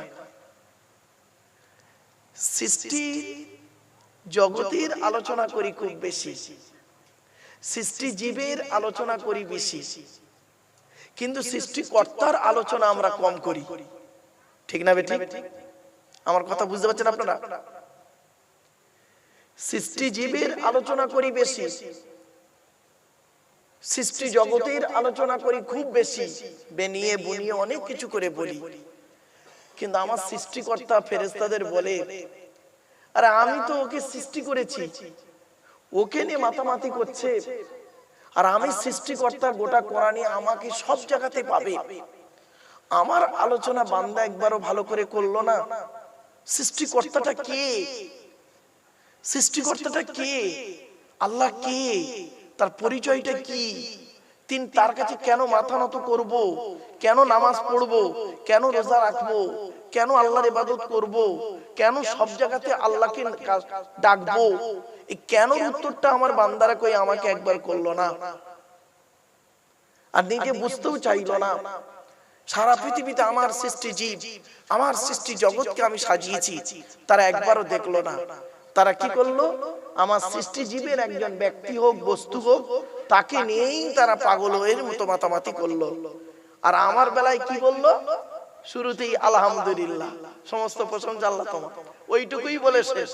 বাকি সব সৃষ্টি জীবের আলোচনা চলছে। এই কোরআনে আছে সৃষ্টিকর্তার আলোচনা, অনেক অনেক আলোচনা সৃষ্টিকর্তার। তো আজকে আমি সৃষ্টিকর্তার আলোচনা করব, তারপরে সৃষ্টি জীবের আলোচনা করব। অসুবিধা হবে? আমার ওয়াজ কিন্তু বুঝতে গেলে একটু ব্রেন লাগবে বাপ, আগেই বলে নিচ্ছি, সহজে হুট করে বুঝতে পারবেন না। এই যে সৃষ্টিকর্তার আলোচনা আর সৃষ্টি জীবের আলোচনা, এটা দুটো আলাদা। চলো, সৃষ্টিকর্তার আলোচনা করতে গেলে সৃষ্টিকর্তার পরিচয়টা আগে জানতে হবে। সৃষ্টিকর্তার পরিচয় হলো, এই কোরআনে আছে মোট 4টি। কটি বাপ বলেন? কথা বলেন। 4টি। কি কি? আল্লাহ নিজেই বলছেন, কুল, নবী তুমি বলো, হুয়াল্লাহু আহাদ, সে আল্লাহ হলেন একক। আল্লাহ ওয়াহিদ নন, আল্লাহ আহাদ। আচ্ছা, ওয়াহিদ আর আহাদের পার্থক্যটা কি? ওয়াহিদুন মানে এক, আহাদুন মানেও এক। পার্থক্য কি? ওয়াহিদুন মানে এক, যা 2 আছে বা থাকতে পারে। আহাদুন মানে এক, যা 2 হয় না। আল্লাহ পাক বললেন, কুল, নবী তুমি বলো, হুয়াল্লাহু আহাদ, সে আল্লাহ হলেন একক। 2 নাম্বার, আল্লাহুস সামাদ, আল্লাহ হলেন অমুখপেক্ষী। আল্লাহ কারোর মুখপেক্ষী নন, সারা পৃথিবী তার মুখপেক্ষী। 3 নাম্বার, লাম ইয়ালিদ ওয়া লাম ইউলাদ, আল্লাহ কাউকে জন্ম দেয়নি, আল্লাহকেও কেউ জন্ম দেয়নি। 4 নাম্বার, ওয়া লাম ইয়াকুল লাহু কুফুয়ান আহাদ, আল্লাহর সমকক্ষ কেউই নেই। এই হলো আল্লাহর 4টে পরিচয়। এ তাড়িয়ে দেন তো বাবা। এই হলো আল্লাহর 4টে পরিচয়। এরপরে আল্লাহ বলছেন, শুনে নিন, এরপরে আল্লাহ বলছেন, বান্দা শোন, তোকে আমি সৃষ্টি করেছি, আমি তোকে সৃষ্টি করেছি, বান্দাদেরকে সৃষ্টি করেছি আমি। কিভাবে সৃষ্টি করেছি? একবার তুই চিন্তা কর, মায়ের পেটের ভিতরে তোর বাপের 4টে অঙ্গ, মায়ের 4টে অঙ্গ, আল্লাহ নিজে দেয় 5টা। এই 13টা জিনিস দিয়ে আমি আল্লাহ তোকে তোর মায়ের পেটের ভিতরে আনলাম। কিভাবে আনলাম? কোরআনে আল্লাহ বলছেন ওয়ালাকাদ খালাকনাল ইনসানা মিন সুলালাতিন মিন তিন সুম্মা জাআলনাহু নুতফাতান ফি করারিম মাকিন। 18 নম্বর পারার 1 নম্বর পৃষ্ঠার 12 নম্বর লাইন, সূরার নাম সূরা মুমিনুন। আল্লাহ বলছেন আমি মাটির নির্যাস থেকে তোদের তৈরি করেছি, বাপ আর মায়ের মিলনের মাধ্যমে ওই পানিটাকে আমি আল্লাহ তোর মায়ের পেটের ডাইসে সুন্দর করে রেখে দিয়েছি। আর কি করেছি? সুম্মা খলাকনান নুতফাতা আলাকাতান ফাখলাকনাল আলাকাতা মুদগাতান ফাখলাকনাল মুদগাতা ইযামান ফাকাসাউনাল ইযামা লাহমা সুম্মা আনশানাহু খালকান আখর। আমি আল্লাহ ওই পানিটার 40 দিন পরে রক্তপিণ্ড করেছি, তার 40 দিন পরে মাংসপিণ্ড করেছি, তার 40 দিন পরে হাড় তৈরি করেছি, হাড়ে আর মাংসই সুন্দর করে লাগিয়ে দিয়েছি। আমি আল্লাহ তোর মায়ের পেটের ভিতরে সুন্দর একটা আকৃতি দান করেছি। মায়ের পেটে এসে গেলাম। এরপরে আল্লাহ বলছে বান্দা শোন, তোকে আমি তোর মায়ের পেটের ভিতরে যখন আনলাম, তোর দেহের ভিতরে 4টি গুরুত্বপূর্ণ জিনিস দিলাম। কয়টা বাপ? এগুলো মাথায় রাখো। 4টি গুরুত্বপূর্ণ জিনিস আমি আল্লাহ তোর দেহের ভিতরে দিলাম। ওই 4টি গুরুত্বপূর্ণ জিনিস তুই যত্ন করে রেখে দিবি। 4টির একটা যদি খারাপ হয়ে যায় তুই কিন্তু তাড়াতাড়ি মারা যাবি। কি কি? 1 নাম্বার আল্লাহ বলছে 1 নাম্বার হলো তোর ব্রেন। কি কি? ব্রেন। আমি তোর ব্রেনটাকে দিয়েছি, সুন্দর করে দিয়েছি সুরক্ষিত ভাবে। এজন্য মানুষের ব্রেনটা হলো সুরক্ষিত ভাবে আল্লাহ রেখেছে। কোথায় রেখেছে জানেন? আচ্ছা, ব্রেনটা আমাদের কোথায় আছে? সামনে না পেছনে? ঠিক এই মিডিল টাইপের। কারণ আল্লাহ জানে বান্দার পৃথিবীতে যত ঝড়ঝাপটা আসবে এই সামনের দিকেই আসবে। সামনে মাথার মাঝখানটায় খুব কম আসবে, এই দিকটা কম আসবে। এজন্য আমার আল্লাহ করেছেন কি ব্রেনটাকে ঠিক এই বরাবর জায়গাটায় দিয়েছেন। ভাবতে পেরেছেন? আচ্ছা, গরুর বুদ্ধি বেশি না মানুষের বুদ্ধি বেশি? বলেন বলেন বলেন। কেন? কারণ কি? আপনারা বলবেন মানব সৃষ্টিগুলোর শ্রেষ্ঠ, এটাই বলবেন তো? ওটা ছাড়া তো কিছু খবর আমাদের নেই তো। শুনেন, বৈজ্ঞানিকরা গবেষণা করে বলছে গরুর বুদ্ধি বেশি না মানুষের বুদ্ধি বেশি? এই লাকাদ খালাকনাল ইনসানা ফি আহসানি তাকবীম, কোরআনের এই আয়াতকে নিয়ে বৈজ্ঞানিকরা গবেষণা করছে আমি আল্লাহ পাক মানুষকে তার মায়ের পেটের ডাইসে সুন্দর করে তৈরি করেছি, সুন্দর করে। আর সৃষ্টিকুলের শ্রেষ্ঠ আশরাফুল মখলুকাত বলা হয়েছে। এই মানুষকে করেছে কেন? মানুষকে নিয়ে গবেষণা চলছে। মানুষকে নিয়ে গবেষণা করতে গিয়ে প্রথম শুরু করেছে ব্রেন দিয়ে। ব্রেন দিয়ে শুরু করতে গিয়ে দেখছে যে মানুষের ব্রেন, আজকের বাড়িতে গিয়ে মানুষের একটা ব্রেন নেবেন আর গরুর একটা ব্রেন নেবেন, তবে মানুষ মেরে নেবেন না, মানুষের ব্রেনের ছবি নেবেন। মানুষের ব্রেনের ছবি আর গরুর ব্রেনের ছবি নেবেন, নিয়ে দেখবেন মানুষের ব্রেনের ছবির ভিতরে দেখবেন শিরার সংখ্যা বেশি, আর গরুর ব্রেনের ছবির মধ্যে দেখবেন শিরার সংখ্যা কম। মনে রাখবেন, যার কয়েলের তারটা বেশি, শিরার সংখ্যা বেশি, তার বুদ্ধিটাও আল্লাহ তত বেশি করে দিয়েছে। জোরে বলবেন। চলো, 1 নাম্বার আল্লাহ বলছেন তোর ব্রেন। ব্রেনটাকে তুই যত্ন করে রাখবি যাতে ব্রেন স্ট্রোক যাতে না হয়। ব্রেনের মধ্যে শিরাগুলো আছে, ওই শিরা উপশিরাগুলো যদি একবার যদি খারাপ হয়ে যায় তোর লাইফটাই শেষ। মাথায় রাখো 1 নাম্বার। 2 নাম্বার আল্লাহ বলছে তোর দেহের মধ্যে আরেকটা গুরুত্বপূর্ণ অঙ্গ দিয়েছি, সেইটা যদি খারাপ হয়ে যায় তোর জীবনটাই শেষ। কি বলতে পারেন? হার্ট। কি বললাম? হার্ট। হার্টটা যাতে ব্লক না হয়, বন্ধ না হয়ে যায়, সে চেষ্টা রাখবি। এই হার্ট যে কি জিনিস সারা পৃথিবীর বৈজ্ঞানিকরা আজ পর্যন্ত খুঁজে পায়নি যে কিভাবে রক্ত সঞ্চালন হচ্ছে, কিভাবে আসা যাওয়া করছে। পৃথিবীর কোন বৈজ্ঞানিক আজ পর্যন্ত সঠিক তথ্য দিতে পারেনি। লাস্টে বলেছেন এক সৃষ্টিকর্তার দান। জোরে বলুন। কিছু বুঝতে পারলেন? 3 নাম্বার হলো কি? লিভার। কি বললাম? লিভার। ম্যাক্সিমাম লোকের ফ্যাটি লিভার হয়, লিভারে চর্বি জমে। লিভারে চর্বি জমে অনেকের। ডাক্তাররা বলছেন লিভারে চর্বি জমার কারণটা কি? লিভারে চর্বি কেন জমে জানেন? শুনে নিন। ডাক্তাররা বলছে যে রেড মিট বেশি খেলে, রেড মিট মানে লাল মাংস, নিশ্চয়ই বুঝতে পারছেন আপনারা। লাল মাংস বেশি খেলে লিভারে চর্বি জমার সম্ভাবনা বেশি। আরেকটা কি খেলে? আরেকটা জিনিস হলো তেল জাতীয় খাবার। তৈলাক্ত খাবার, তেল জাতীয় খাবার খেলে লিভারে চর্বি জমার সম্ভাবনা খুব বেশি। আমার আল্লাহ কিন্তু জানেন যে এই পৃথিবীতে সমস্ত খাবার আমার বান্দারা খাবে, হালাল খাবার খেয়েও লিভারে চর্বি জমাবে। অতএব লিভারের চর্বিটা যাতে কমানো যায় সেজন্য পৃথিবীতে বিকল্প একটা খাবার তৈরি করেছে পৃথিবীতে। আপনারা বলতে পারেন লিভারের বিকল্প খাবারটা কি? এই জন্য বলেছিলাম আমার ওয়াজ, আচ্ছা টেনে টেনে বললে খুব ভালো হয় না? শুনে নিন, টান ভালোবাসবেন না, অনুরোধ করে বলছি, টানের জায়গায় এলে টান দেবো, কিন্তু আপনারা কথাগুলো আগে মাথায় ঢুকিয়ে নিন। লিভারের বিকল্প খাবার হলো, আল্লাহ পাক একটা খাবার তৈরি করেছেন, খাবারটার নাম হলো পেঁপে। কি বললাম? পেঁপে। পেঁপে হলো লিভারের খুব মানে উপকারী খাবার, পেঁপে। যাই হোক, 4 নাম্বার পৃথিবী আল্লাহ বলছেন বান্দা শোন, 4 নাম্বার তো দেহের মধ্যে একটা অঙ্গ দিয়েছি, সেই অঙ্গটাকে তুই ঠিক রাখবি, সেই অর্গানটাকে তুই যত্ন করবি, ঠিক রাখবি, নইলে ওই অর্গানটা খারাপ হয়ে গেলে তোর কিন্তু মৃত্যু তাড়াতাড়ি। কি? 4 নাম্বার হলো কিডনি। কি বললাম বাবা? কিডনি। এই মা বোনেরা যারা বক্তব্য শুনছেন, মায়েরা বোনেরা ভালো করে শুনে নিন, আমার বেশি শ্রোতা দরকার নেই, আমার এই 10-12 জন শ্রোতাই যথেষ্ট। 1000টা ভণ্ড শ্রোতার থেকে এই 10 জন শূন্যওয়ালা শ্রোতার দাম আছে, ঠিক না বেঠিক বাবা?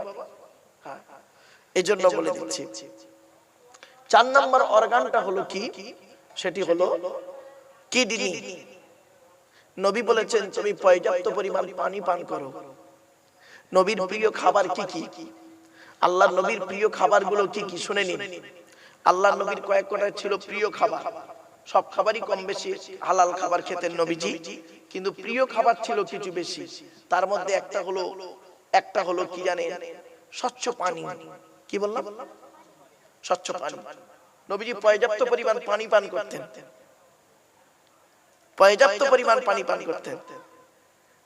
1500 বছর আগে নবীর এই সুন্নতকে নিয়ে আদায় করতে গিয়ে এখন বৈজ্ঞানিকরা গবেষণা করে দেখলো যে কিডনির সবথেকে, কিডনিকে সঠিক রাখতে গেলে পানি বেশি করে পান করতে হবে, ঠিক না বেঠিক? ডাক্তাররা কি বলছে? ডাক্তাররা বলছে, মেডিকেল সায়েন্স বলছে, একজন মানুষের সারাদিন 24 ঘন্টার ভিতরে তাকে 4 থেকে 6 লিটার পানি পান করতে হবে। আচ্ছা আপনারা সত্যি কথা বলুন, এখানে যত মানুষ বসে আছেন আপনারা 4 থেকে 6 লিটার পানি পান করেন? 4 লিটার পানি পান করেন? 1 লিটার তাই সারাদিনে হয় কিনা সন্দেহ। দুপুরে সকালে 1 গ্লাস, দুপুরে 1 গ্লাস, বিকেলে টেনে টেনে হয়তো 1 গ্লাস খেলেন, আর নইলে রাতে ভাত খেয়ে 1 গ্লাস, আর বাকি সব চা খেয়ে, তেরেঙ্গা, খৈনি, গুটকা খেয়ে বাজার চালাচ্ছে, ঠিক না বেটি? যারা বিড়ি সিগারেট খায় তাদের তো বিড়ি না খেলে নাকি পায়খানা হয় না। আশ্চর্য। ওই 2.5 প্যাচে মাল, ওই যে কি খাতারনাক জিনিস, বিড়ির কটা প্যাচ? 2.5 প্যাচ, মনে রাখবেন সব, বিড়ির 2.5 প্যাচ। ও 2.5 প্যাচে মাল যে কত খারাপ জিনিস এ মানুষ জানে না। কেন সিগারেট খায়? যারা সিগারেট খান আমি আপনাদেরকে অনুরোধ করছি, সিগারেটের বাক্সের সামনে দেখবেন একটা ছবি দেওয়া আছে, একটা ছবি দেওয়া আছে। কি সিগারেট? ওখানে লেখা আছে ইংরেজিতে, tobacco is injurious to health, স্বাস্থ্যের পক্ষে ক্ষতিকর। আপনি জেনে শুনে সিগারেট খাচ্ছেন। ক্যান্সারের ছবি একটা দেওয়া আছে সিগারেটের বাক্সতে, ঠিক না বেঠিক?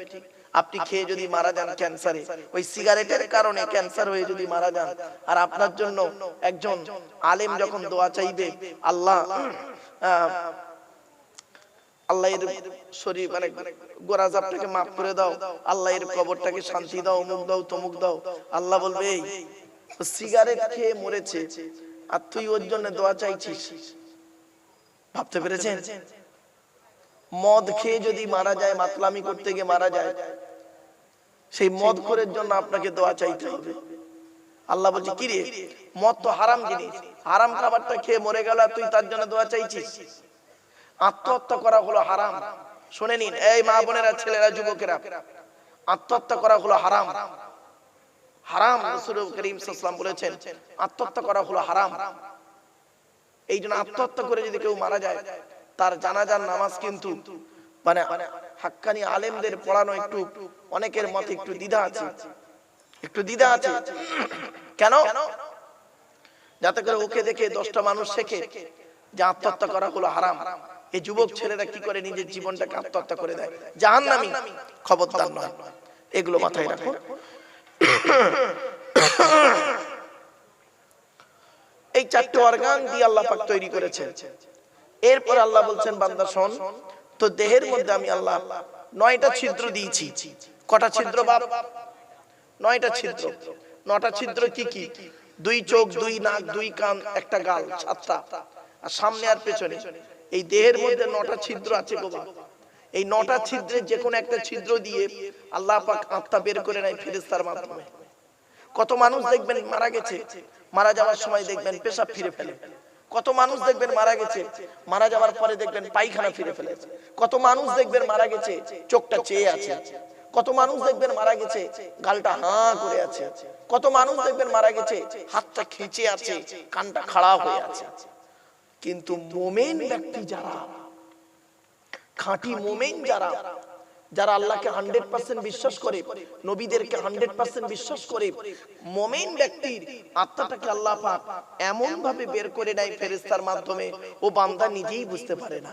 জোরে বলুন, কিছু বুঝতে পারছেন আমার ওয়াজ? শুধু তাই নয়, এই 9টা ছিদ্র, এই 9টা ছিদ্রের ছিদ্র নিয়ে যদি আলোচনা করা যায়, কল্পনা করতে পারবেন না, ভাবতে পারবেন না। চলো, এরপরে আল্লাহ পাক বলছেন, তোকে তোর মায়ের পেটের ভিতরে আনলাম। একটা কথা আপনাদেরকে বলি, আমি সব জায়গাতে বলি, এটা কোনো এখানেও বলছি, অন ক্যামেরাতেও বলছি,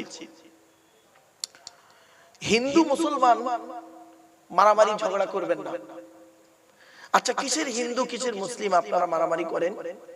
শুনে রেখে দিন, সৃষ্টিকর্তার আরাধনা উপাসনার পদ্ধতিটা আমাদের আলাদা হতে পারে। মানুষ হিসেবে প্রত্যেকেই আমরা কিন্তু আদমের সন্তান, ঠিক না বেঠিক? মনে রাখবেন, একটা হিন্দুর ভিতরে মুসলমানদের রক্ত আছে, আর মুসলমানদের ভিতরে হিন্দুদের রক্ত আছে। এই কথাটা শুনে হয়তো অনেকে চমকে যাচ্ছেন, কিন্তু না, সত্যি। আপনাদের এলাকায় রক্তদান শিবির হয়? রক্তদান শিবির হয়, তাই তো? ব্লাড ডোনেশন ক্যাম্প যখন হয়, ব্লাড যখন নেওয়া হয়, তখন বলা হয় নাকি, এই ও হিন্দু, ওর রক্ত আলাদা কর, ও মুসলিম, ওর রক্ত আলাদা কর, বলে নাকি? আরে ব্লাডের মধ্যে কাস্টের কোনো ডিভাইডেড থাকে না, ব্লাডের মধ্যে কালারের কোনো ডিভাইডেড থাকে না, ব্লাডের মধ্যে জেন্ডারের কোনো ডিভাইডেড থাকে না, ব্লাডের মধ্যে গ্রুপের ডিভাইডেড করা হয়। ব্লাডের 4টে গ্রুপ। কটা গ্রুপ বাপ? আপনি তো আপনার ব্লাড গ্রুপ জানেন না। এখানে অনেক লোক আছে, ও নিজের ব্লাড গ্রুপটাও জানে না, আর জন্ম তারিখ তো অনেক দূরের কথা, ও জন্ম তারিখটাও জানে না, আর ব্লাড গ্রুপটাও অনেকে জানে না। বাপেরা, এগুলো একটু মাথায় রাখবেন। ব্লাড গ্রুপটা, ব্লাডের 4টে group, A B, A B আর ও। কটা বললাম? 4টে। এ বি, এ বি আর ও, প্রত্যেকটার মাইনাস প্লাস। একটা হিন্দু রক্তের ভিতরে 3টে জিনিস পাওয়া যায়, লোহিত কণিকা, শ্বেত কণিকা, অনুচক্রিকা। As a same no difference. একটা মুসলমানের রক্তের ভিতরে এই 3টিই পাওয়া যায়, লোহিত কণিকা, শ্বেত কণিকা, অনুচক্রিকা। তাহলে মারামারি করেন কেন? কিসের হিন্দু কিসের মুসলিম? মনে রাখবেন, আমাদের আসার পদ্ধতিটা হলো, আসার রাস্তা হলো একটা, যাওয়ার রাস্তা অনেকটা, গন্তব্যস্থলটা আলাদা। আমার ভাষা বুঝতে পারছেন কেউ? আমার ভাষা বুঝতে পারছেন তো? আমি চিল্লে চিল্লে বলছি না কেন? চিল্লে চিল্লে বলে কোনো লাভ নেই। এই যে কজন বসে আছেন, এই কজন যদি এই কোরআনের বাণীর সঙ্গে বিজ্ঞানটা যদি বুঝতে পারেন, তাহলে আমার সার্থক জীবনটা। এখানে শ্রোতা কিন্তু এই কজন নয়, লক্ষ লক্ষ শ্রোতা আছে আমার এখানে। এই যে মোবাইল গুলো দেখতে পাচ্ছেন না, মুরব্বীরা, মুরব্বীরা এই যে মোবাইল গুলো দেখতে পাচ্ছ বাবা, এই এক একটা মোবাইলে খুব কম করে হলে 300-400 জন করে লোক শুনছে, এখন দেখছে, আর এটা দেখবে। এবার গুণ করুন কতগুলো মোবাইল আছে। এই জন্য আমি কথাগুলো কেন বলছি, ভালো করে শুনে নিন। আমাদের আসার রাস্তা হলো একটা, তাই তো? কি বলতে পারেন? বাপের পৃষ্ঠ হতে মায়ের পেটে থেকে, তাই তো নাকি? যাওয়ার রাস্তা অনেকটা অনেকটা কি কি, কেউ গলায় দড়ি দিয়ে মরে, কেউ অ্যাক্সিডেন্টে মরে, কেউ আপনার কি বলবো আত্মহত্যা করে মরে, কেউ আবার স্ট্রোক করে মরে, কেউ আবার বিভিন্ন অ্যাঙ্গেলে মরে। তাহলে যাওয়ার রাস্তাটা অনেকটা, গন্তব্যস্থলটা আমাদের আবার আলাদা। কেউ কবরে যায়, কেউ শ্মশানে যায়, কেউ আবার পানি কি বলবো বাঘের পেটে চলে যায়, কেউ বোমবাস্টিং হয়ে একদম পুরো চূর্ণ বিচূর্ণ পুড়ে ছাই হয়ে যায়, কেউ আবার গর্তে চলে যায়। মুসলমানদের নিয়মটা কবর দেওয়া, আমার হিন্দু ভাইদের নিয়মটা হলো পুড়িয়ে দেওয়া। আরো অনেক জাতি আছে দেখবেন, তাদের জিনিসগুলো দেখলে কল্পনা করতে পারবেন না। তাদের কবর দেওয়ার পদ্ধতিটা আলাদা, তাদের মাটি দেওয়ার পদ্ধতিটা আলাদা। এগুলো ভালোবেন, মাথায় রাখবেন। চলো এবারে আসছি, সৃষ্টিকর্তা বলছে শোন, তো দেহের মধ্যে আল্লাহ বলছেন, তো দেহের মধ্যে তিনটি জিনিস আলাদা, কারোর সঙ্গে কারোর কোনো মিল নেই। আমি একজন পুরুষ, আমি একজন পুরুষ, ইনি একজন পুরুষ, ইনি একজন পুরুষ, ওনারও যা যা আছে আমারও তাই তাই আছে, কিন্তু আমার তিনটে আলাদা আছে, ওনারও তিনটে আলাদা। ওনার তিনটের সঙ্গে আমার তিনটের মিল নেই। এক নাম্বার হলো ব্লাড গ্রুপ, ব্লাড গ্রুপ আলাদা, ওনার ও পজিটিভ, আমার বি পজিটিভ। এগুলো ভাববেন, শুনবেন, এগুলো মাথায় রাখবেন। দুই নাম্বার কি আলাদা বলতে পারেন? কোরআনে আছে, শুনে নিন। এসব কোরআন নিয়ে গবেষণা কেউ করে না গো বাপ। আমরা কোরআনের আয়াত পড়ে মানে করে দিলাম, সুবহানাল্লাহ বলে দিলাম, এর নাম ওয়াজ নয়। ওই আল্লাহ পাক কোরআনে বারে বারে বলেছে তুই চিন্তা কর, তুই চিন্তা কর, আমার কোরআনকে নিয়ে চিন্তা কর। চিন্তা করতে করতে দেখবি আমি আল্লাহ, তোর মাথাটা আমার কাছে নত হয়ে আসবে। দুই নাম্বার আলাদা হলো কি জানেন? আচ্ছা তার আগে একটা কথা বলি, আপনারা আধার কার্ড করেছেন? এই কি বলে, আধার কার্ড করেছেন তো? আচ্ছা আধার কার্ড করার সময় অফিসাররা আপনাদেরকে বলেছিল কি চোখটাকে বড় করে চান? বলেছিল? এবার বলো না কেন বলেছিল? কারণটা কি? এই কোরআনে লেখা আছে, ১৫০০ বছর আগে আল্লাহ বলেছেন, আলাম নাজআল লাহু আইনাইনি ওয়া লিসানান ওয়া শাফাতাইন ওয়া হাদাইনাহুন নাজদাইন। আল্লাহ বলছেন আমি কি তোদের দুটো চোখ তৈরি করি নাই? আল্লাহ বলছেন, জিজ্ঞাসা করছেন আমি কি তোদের দুটো চোখ তৈরি করি নাই? এই আয়াতকে নিয়ে গবেষণা চলছে সারা বিশ্বে, যে চোখের কথা কোরআনে কেন বলা হলো। গবেষণা করা, বৈজ্ঞানিকরা গবেষণা করে বের করলো, পৃথিবীতে যত মানুষ এসেছে, যত মানুষ আসবে, আর যত মানুষ আছে বর্তমানে, কারোর চোখের রেটিনার সঙ্গে কারোর চোখের রেটিনার মিল নেই। জোরে বলো। আল্লাহ বলছে ওইটা দেখ, একবার আমাকে আল্লাহ বলে ডাক। এসব করেছি কেন? বুঝবে কারা? কারা বুঝবে এইসব কথাগুলো? মূর্খরা বুঝবে না। কোরআন বলছে ওয়াতিলকাল আমসালু নাদরিবুহা লিন-নাস ওমা ইয়াকিলুহা ইল্লাল আলিমুন। আলেমরা বুঝবে, জ্ঞানী লোকেরা এই সমস্ত জিনিসগুলো চিন্তা ভাবনা করবে। আর জ্ঞানী লোকেরা চিন্তা ভাবনা করে কাদেরকে বলবে? এই মূর্খ মানুষদেরকে বোঝাবে, তাদেরও চোখটা খুলে যাবে। এই জন্যই কোরআন এসেছে। এই কোরআন তেল পড়া, পানি পড়া, ওয়াজ করা, খতম করা, তাবিজ মারার জন্য শুধু আসে নাই। এই কোরআনকে নিয়ে গবেষণা করছে সারা বিশ্ব। America, London, France, Britain, Japan, Jordan, Germany ঠান্ডা ঘরে বসে বসে কোরআনকে নিয়ে গবেষণা করছে। কারা করেছে? Humphry Davy, Michael Faraday, Einstein, Isaac Newton, doctor Maurice Bucaille, mister Cook, mister Jabiri, mister Campbell, Raja Rammohan Roy, Ishwarchandra Vidyasagar, Rabindranath Tagore, Acharya Jagadish Chandra Bose, Francis Bacon, Francis Drake, William Skidmore, William Harvey, Thomas, George Bernard, এরা কোরআনকে নিয়ে গবেষণা করলো আর করছে সারা বিশ্বে। আমরা কিন্তু কোরআনকে নিয়ে গবেষণা করতে পারি না। আমরা কোরআনটাকে নিয়ে কি করছি জানেন? কিছু মৌলবি, সকলে নয়, সকল মৌলবি নয়, আমরা কোরআনটা নিয়ে কিছু মৌলবি কি করি? আমরা এ ওর খালি গোজা মারছে, ওর গোজা মারছে, ঠিক না বেটি? কোরআনটা নিয়ে এ ওর বলে কাফের, ওর বলে কাফের, এ ওর বলে মুনাফিক, ওর বলে বেঈমান। এই সব করে করে আমরা নিজেদের মধ্যে আমরা গোল টুপি, লম্বা টুপি, চেরা জামা, ফাড়া জামা, আপনার কি বলবো, তবলিগ, ফুরফুরা, বেরেলি, ওয়াহাবি, জামাত ইসলাম, আহলে হাদিস, এই বুকে হাত বাঁধা, নাভির নিচে হাত বাঁধা, জোরে আমিন বলা, আস্তে আমিন বলা, মোনাজাত করা না করা, এই নিয়ে মারামারি করতে করতে সময় শেষ। ঠিক না বেঠিক? এই জন্য আমি আপনাদেরকে অনুরোধ করে বলে যাচ্ছি, বাপ, এই সব ধান্দায় থাকবেন না, এই সব জিনিসের মধ্যে আপনারা জড়িয়ে থাকবেন না। আপনাদের হাতে ধরে বলে যাচ্ছি, এতটুকু জানবেন, নামাজ পড়তে হবে, রোজা রাখতে হবে, হজ করতে হবে, অর্থ থাকলে যাকাত দিতে হবে, আর কি করতে হবে, স্ত্রীর হক আদায় করতে হবে, ছেলে মেয়ের হক আদায় করতে হবে, হালাল খাবার খেতে হবে, ব্যাস এইটুকুই জানো। আর সাথে সাথে যদি সত্যিকারের জানার ইচ্ছা থাকে তাহলে কোরআনকে নিয়ে একটু চিন্তা ভাবনা করো, আল্লাহর এই সৃষ্টি জগৎকে নিয়ে চিন্তা ভাবনা করো।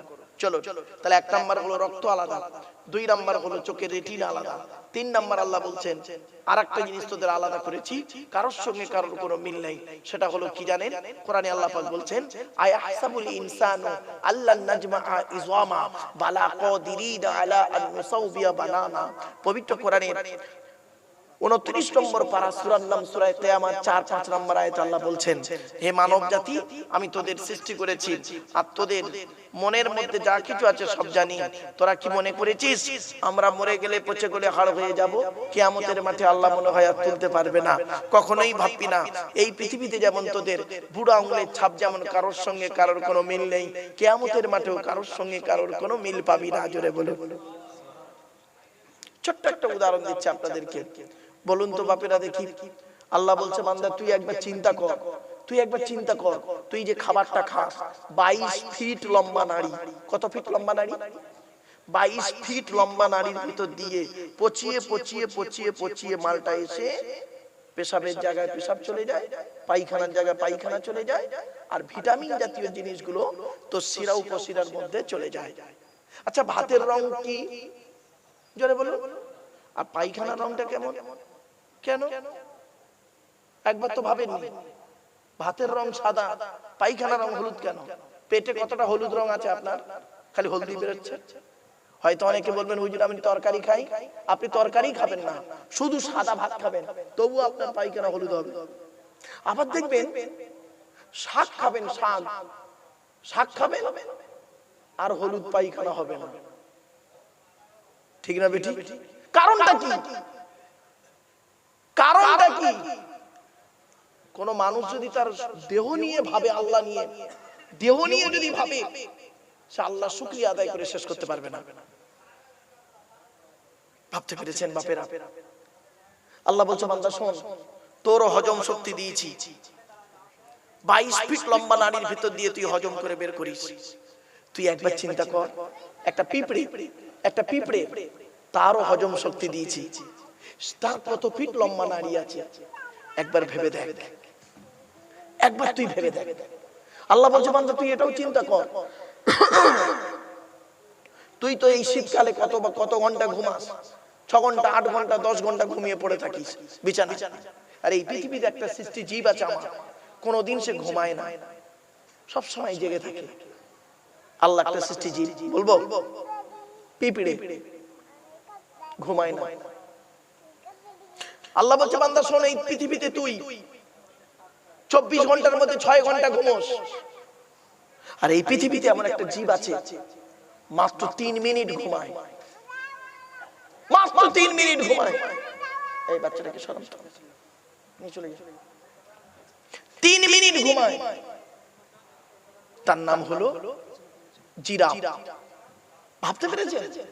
আল্লাহ বলছে, একবার লক্ষ্য করে দেখ, জিরাফের গলাটা লম্বা করে দিয়েছি, ক্যাঙ্গারুর পিছনের পাটা লম্বা করেছি।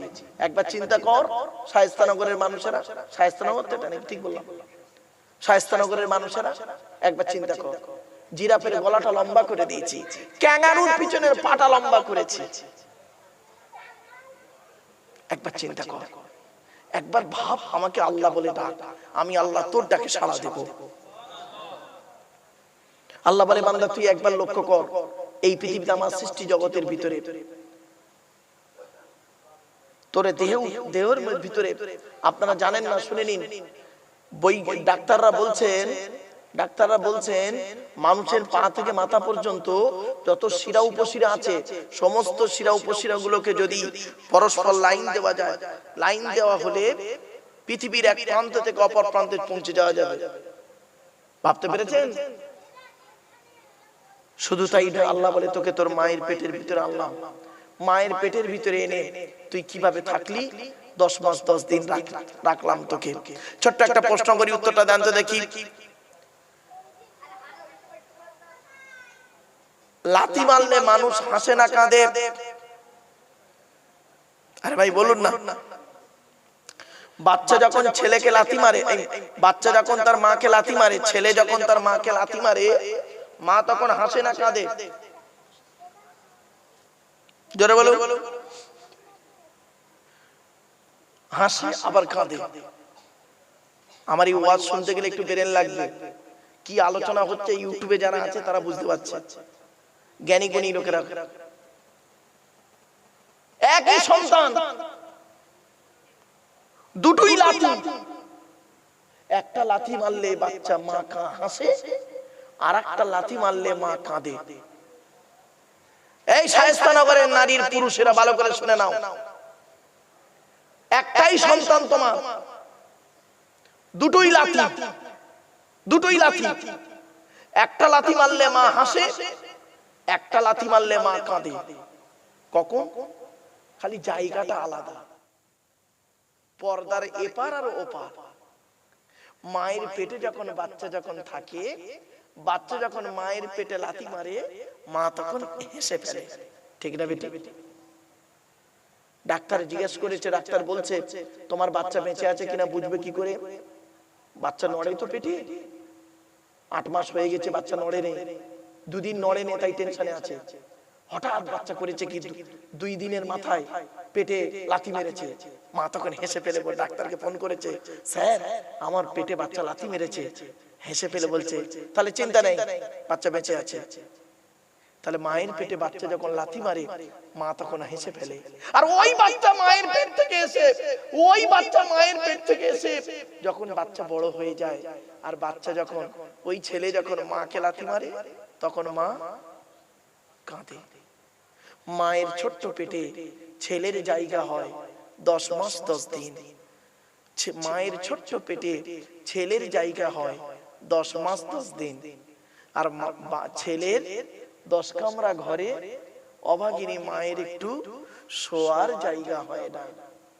এ মুসলমান আবার নামাজ পড়ে, এরা আবার ইবাদত করে, এরা আবার কি বলবো মানে নামাজ রোজা অনেক কিছু করে। খবরদার নয়, শুনে রেখে দাও, আল্লাহর নবীর পরই স্থান হলো বাপ আর মায়ের। আল্লাহর আলোচনা করলেই বাম্মার আলোচনা আসবেই, আসবে 100%। আল্লাহর আলোচনা করলেই বাম্মার আলোচনা আসবে। কেন?